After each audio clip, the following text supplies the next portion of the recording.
നമ്മുടെ പൊതു കടത്തിൽ നിന്ന് തന്നെ തുടങ്ങാം. അതാണല്ലോ കേന്ദ്രത്തിൻ്റെ കടത്തെക്കുറിച്ച് നേരത്തെ ജിമ്മി പറഞ്ഞു സൂചിപ്പിച്ചു പോയി. കേന്ദ്രത്തിൻ്റെ കടത്തിൻ്റെ GDP കടം റേഷ്യോ എത്രയാ?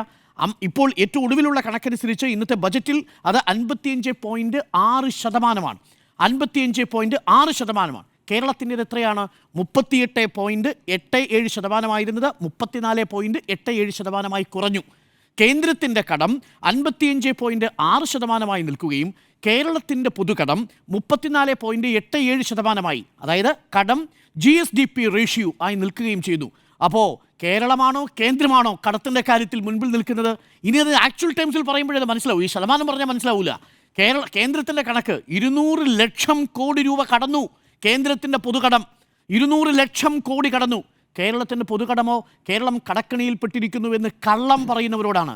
200 കോടി കേന്ദ്രത്തിൻ്റെ കടന്നിട്ടുണ്ടെങ്കിൽ കേരളത്തിൻ്റെ കടമെന്ന് പറയുന്നത് ഏറ്റവും ഒടുവിലുള്ള കണക്കുകൾ പ്രകാരം 4.88 ലക്ഷം കോടിയാണ്. 4,88,000 കോടിയാണ് കേരളത്തിൻ്റേത്. കേന്ദ്രത്തിൻ്റേത് 200 ലക്ഷം കോടി കടന്നു എന്നുള്ളതാണ്. അപ്പോൾ അനുപാതത്തിൻ്റെ നിരക്കിലും ആക്ച്വൽ ടേംസിൽ നോക്കിയാലും കേന്ദ്രവും കേരളവും തമ്മിൽ കടലോളം ദൂരമുണ്ട് എന്നുള്ളതാണ്. അപ്പോൾ അതുകൊണ്ട് ഇനി കേരളം കടക്കണിയിലാണ് എന്ന് പറഞ്ഞുകൊണ്ട് പ്രത്യേകിച്ച് BJP യുടെ സാമ്പത്തിക ഉപദേഷ്ടാക്കൾ കേരളത്തെ ഉപദേശിക്കാൻ വരരുത്.